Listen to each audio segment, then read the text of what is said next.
Good evening, everybody. Welcome to Canadian Islander Fan. The New York Islanders fall to the Florida Panthers 5-1. This was a tough one. This was tough because, you get all excited and you get all pumped up for the start of the season. And then in the first game, the team kind of lays a stinker and you go, nah, okay, that's just, one game. So that's not too bad, I guess. Start of season, anything can happen. So what do? You believe in the Islanders and you get all pumped up for the next game. You say, oh, they'll come back out. And then to have it happen the second time around, it makes it kind of hard. Now, granted, we played some pretty tough competition in the last two games, but no excuses are going to come for me because we should be beating even the good teams if we're supposedly as good as we say we are. So yeah, not a great game for the Isles for sure. So anyway, entering into this game, the Panthers are undefeated. They're entering in 1-0-0, 1-0-0, so they're 1-0 basically, and the Islanders are 0-1. Going to be a tough matchup for sure. But currently, right now, as it sits, so early into the season, the Islanders are sitting in last place in the Metro Division. They're one of three teams without a point in the Metro Division. Even Buffalo has 2 wins, but I know, long season. But still, the point of the matter is, one out of 3 teams without a point. And we played 2 games, so not good. Leo Komarov is gonna swap in for Ross the Boss. Mr. Johnson's gonna look from the stands tonight, and Leo gets his first game action. So we're gonna see how he does. All right, so the Islanders come out in the first period. They're looking pretty good. There's got a lot of jump into their game and everything. And Sorokin makes a big early save. And then Anders goes down, or doesn't go down, but he's got a limp in his knee. And whoa, this was a big scare for every Islander fan, I'm sure. Fortunately, Anders showed up for his next, well, not the next shift, but the shift after. And I was watching him all game long, and he was out. He was flying around out there. So whatever it was pretty minor. Probably wasn't the injury that he just recovered from, but it was still a big scare. With the Islanders coming out skating hard, I'm noticing Nelson and Wally are really flying out there. They both look pretty good tonight. And the first line after when Anders returns puts on some really big pressure on the Panthers, and they almost get one, but they don't get it. Tough one for us for sure. And then Pager makes a power move to the net, and he almost scores. And the Isles are really taking it to the Panthers at this point. And then Clutterbuck hits a post. So I thought with Eberle gone, maybe our post count might be down this year, but apparently not after the start of these first games. I think we got 4 posts in 2 games so far. So yeah, that's not great. So then there's another great scoring opportunity on a cross ice pass from Pager to Wally. And he just hit the side of the net. And normally Wally would put that in. And so here we are in the season. Things just aren't going right to start off the bat. So the Islanders putting great pressure on the Panthers for the first 8 minutes. And I'm thinking, we're looking good. So if we can come out of Carolina and Florida 500, that would be great. But then the Panthers score. And after we pressured them for the first 8 minutes, then Tampa put on a push for about 4 minutes, and it accumulated with a goal from Sam Bennett and from Gudis and Forsling. So puts the Islanders down early. Florida's up 1-0. And I'm still at this point thinking, okay, we had the pressure. We've given it up. But we responded fairly well after that goal. And I thought that the rest of the period was played pretty much straight up or fairly even, maybe even a little bit in the Islanders' favor, but not by much. So noticeably in the first period, I'm noticing Pajot is playing much, much better than he did in the first game. And he looks like the Pajot of old. So that was good to see out there. And I thought Wally had a fantastic period. There's been a lot of heat on Wally last couple days, or even more than a couple days now. So A lot of media questions about him and stuff like that. So it was nice to see that Wally was coming out pushing in that first period. Islanders hit a second post, and then Barkov takes a penalty. So we're starting to come back. Things are looking good. This is good. But power play goes 0 for 1. Still no shots. We've had 4 power plays now, and we still haven't gotten a shot on net in one of our power plays. So that's not good. Parise takes Ekblad into the boards, and his knee was bent way back, and that was ugly. I thought it could have been ugly. Ekblad basically suffered the same fate as Anders last year. So I don't like to see anybody get hurt, even though there are competition. It was good to see Ekblad came back after that. I thought it could have been worse than it was. So ironically, the 2 guys who were out last year with bad knee surgeries end up tweaking their knees a little bit. I don't know if there was the same knees for either or both. So yeah, but I'm glad they both survived and they came out. So that's probably our best period of the season. But once again, we're down 1-0. We outshot the Panthers 8-6. So there was some positives in that first period, but still not enough. And we're falling into that old habit of not cashing in on our chances. So off to the second period we go. Right off the bat, Green just gives a brutal giveaway, and Florida almost scores, but Sorokin makes a save on that. And then this one just got to me. Chara was standing out in front of the net, and there was it was a rookie. He was one of the rookies from Florida, and he's sort of he's not behind the net, but he's behind the center line off to the side of the net. And Chara's just standing there looking at him, and the kid sort of takes one little step, and then it looks like he's going to stop, but he notices Chara just doesn't come at him. And he literally let this kid walk out in front of the net and get a good stuff around, wraparound shot on net. And I'm going like, wow, like you just cannot let that happen. You just cannot let that happen. One of the things I noticed about the Islanders defense, a lot of them being guilty of it, is they're having their backs to the players that they're defending. Dobson on one had his back to the player, and it went in. So they're not positioning themselves properly, our defense, for some reason this year. And I don't know why. They need to get their faces into the face of the defenders coming on and not have their backs to them. And just because you're side by side with the guy, that's not defending him. You got to actually make sure this guy's tied up, and we're just not doing it. So we get off to a brutal start in the second period. The Panthers are all over us. First 2 minutes were horrible.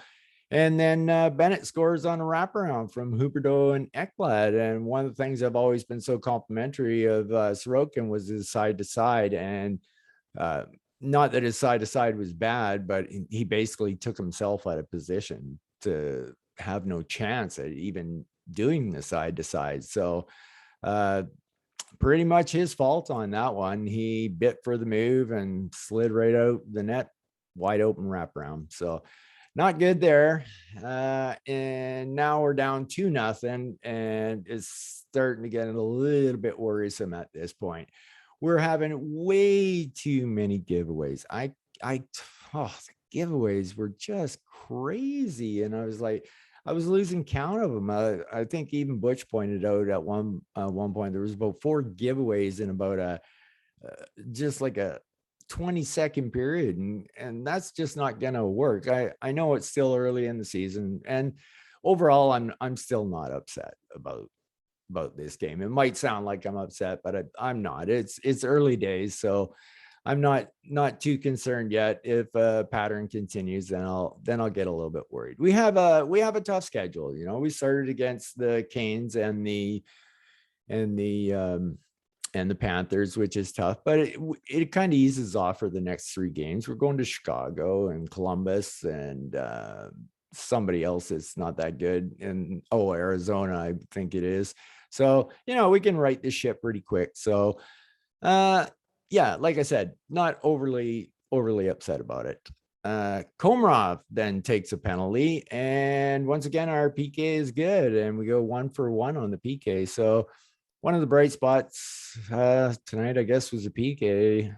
I believe they only had one power play, the Panthers tonight. So then Pulock scores into an empty net, and the goal is under review. Now, I saw this one as an either or, and I kind of saw that Lee's skate made contact with Bobrovsky, and then the follow through with the stick came from Gudis and pushed him over Bobrovsky in that. But the part that got me, and so everybody was looking at the contact, was it made before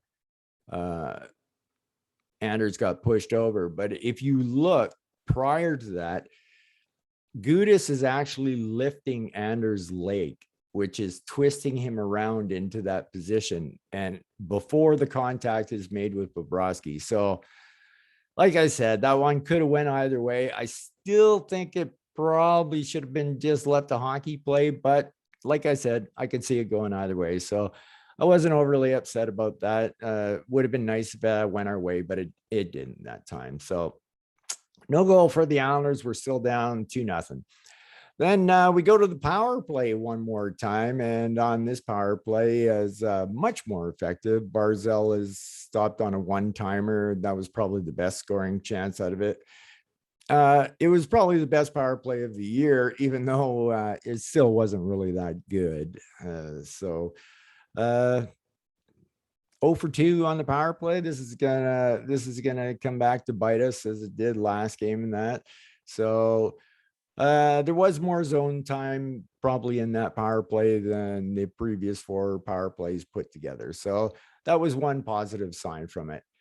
Then Al's get a power play and over the glass penalty, and Wally has a really good chance on this power play to score a couple of times, and our pressure is really good on this power play. But once again, no results. Now we're 0-for-3 on the power play for the game. However, the last 2 power plays were at least a little more encouraging, getting into the zone, setting up, passing it around, getting shots away.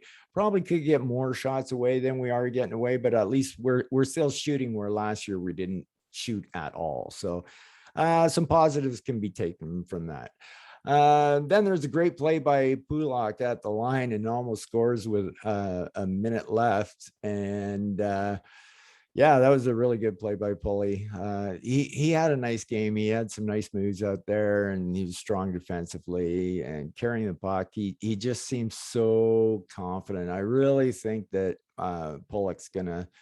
I really think he's going to bust out this year, and I also think Pellick's numbers are going to be up as well. So hopefully that'll come to fruition for us.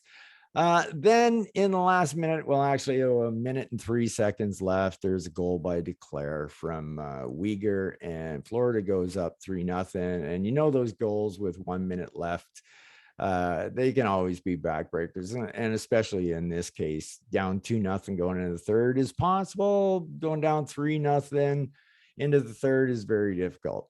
However, I gotta say, I looked at this goal a few times, and even during the intermission, I went back and took a look at the 2 replays that showed it the best, and I still think that goal was offside. He was in the end. He was cross our blue line when he knocked that puck down with his stick. And I was surprised that we didn't do anything about it. But you know what? We have a good video review team, and I'm sure they took a look at it. And if they didn't want Barry to question it, then I guess I'm good with that, and I'm probably wrong. But man, it sure looked offside to me. So anyway, the Islanders have a good period, but they're outscored 2-0. And you're going, oh man, things just aren't going our way to start the year. Thank goodness this isn't a 56 game season, and it's an 82 with the way we're starting for sure. So Panthers lead 3-0 after 2. Shots on goal were in favor of the Islanders, 12-7. Florida got a bunch of late shots there, so it was more lopsided than 12-7 actually indicates. And the Islanders are out shooting Florida 20-13 after the second period. So we're going into the final period, and even though we're down 3 goals, I always know Islanders are never say die team. So I'm hopeful. I'm hopeful that I'm always hopeful that they'll come back and do something good. Anyway, the period doesn't exactly start out the way we want. Uyghur ends up hitting a post early in the third period, and the second shift of the third period, the Islanders' first line turns the shift and of the push, and now the push is on for the Islanders. Really good shift by the first line there.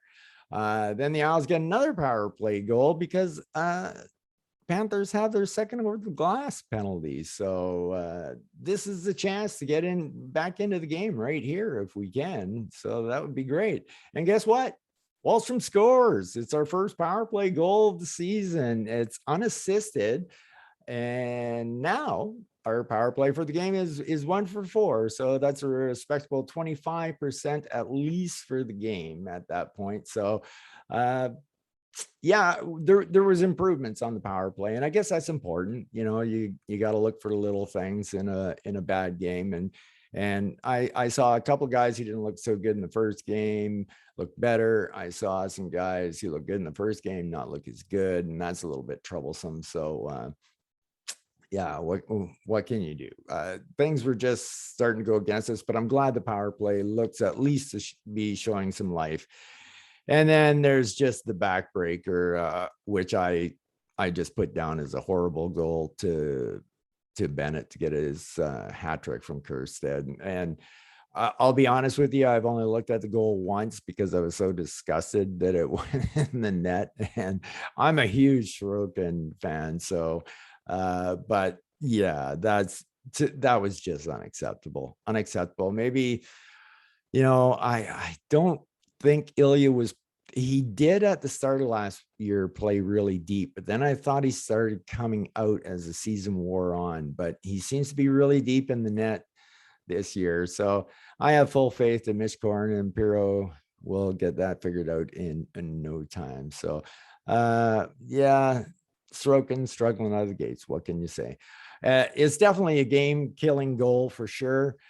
But don't forget, he had a rough start last year. He didn't win in his first 3 games. And look at the season he ended up having. So don't despair, Islander fans. He's still a great goaltender. I'm not worried. And I don't think you should be either. And then Barkov scores beauty from Verhaeghe and Forsling, and the Panthers go up 5-1. And this game is all she wrote, folks. In the last minute of play, just to put the cherry on top of a really bad game, Bo misses a wide open net. And thankfully, then the game ends, and Florida is up 5-1. And Windsor, shots on goal were 16-9 for the Panthers in the third period. And they end up tying us 29 apiece in shots on goal for the final goal, shots on goal tally. I thought just talk about the players a little bit before I end this video. I thought the first line was okay. However, I thought Paul Mary once again was outstanding. He was definitely the best player once again on the first line. And I don't really think Lee and Barzell were that bad, but I just think Paul Mary is very noticeable with his speed and the hitting and the back checking and the shooting and the passes. And yeah, really pleased with Paul Mary. First line overall, I was okay with. Can be better for sure. I thought Nelson had a really good game.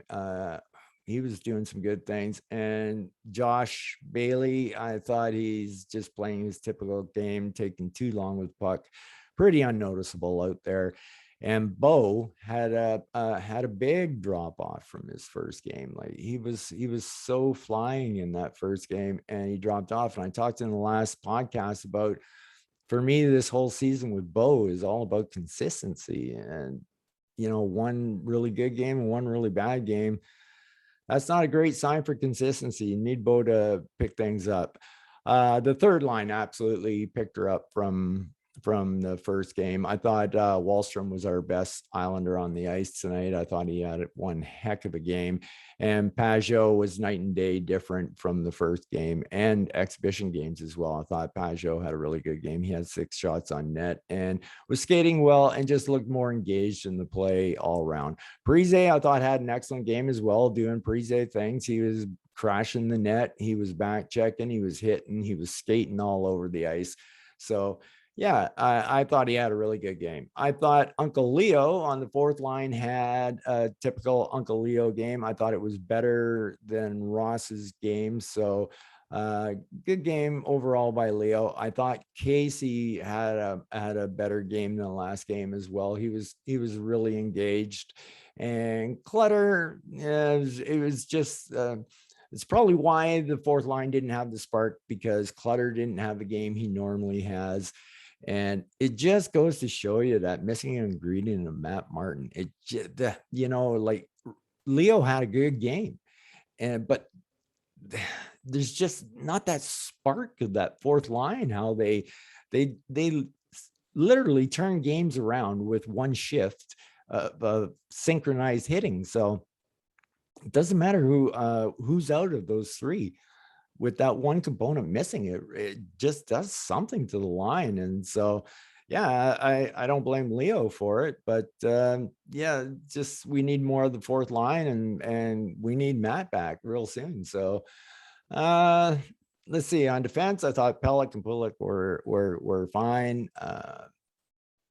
Well, defensively, I thought they were good, but I thought Pulick had a really nice offensive game, and so did Pelly as well. I think he'll pick things up. Mayfield and Green, for the most part, were not that noticeable. Excuse me. Scott had a couple of nice offensive pushes.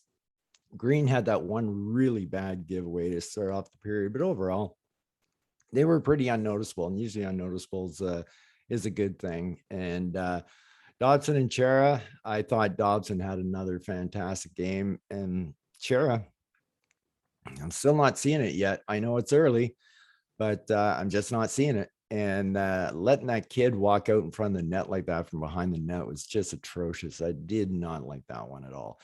And as for Sorokin, well, 828 save percentage for the game is not gonna cut it. And had 875 the game before, so we definitely need Ilya to pick his socks up for sure. But to help Ilya out as well, we need our defense to pick out the puck. We need to start clearing the front of the net. And you can do it without cross-checking, but you can still use the stick. You put it into the body and you push with your legs by pushing him out of the way. So you can still do that. And we're not doing it. We have our backs to the opposition far too much. We're not clearing the net. And so Sorokin could use a little bit of help here. I'm not too overly concerned, but anyway, the Islanders dropped to 0-2, and we are sporting a lot of zeros on this team. 0 points, 0-2. A lot of guys haven't got on the scoreboard yet. So yeah, we need some things to change. I'm excited about the next game with Chicago, but be wary of Chicago with Taves back. They're a completely different team.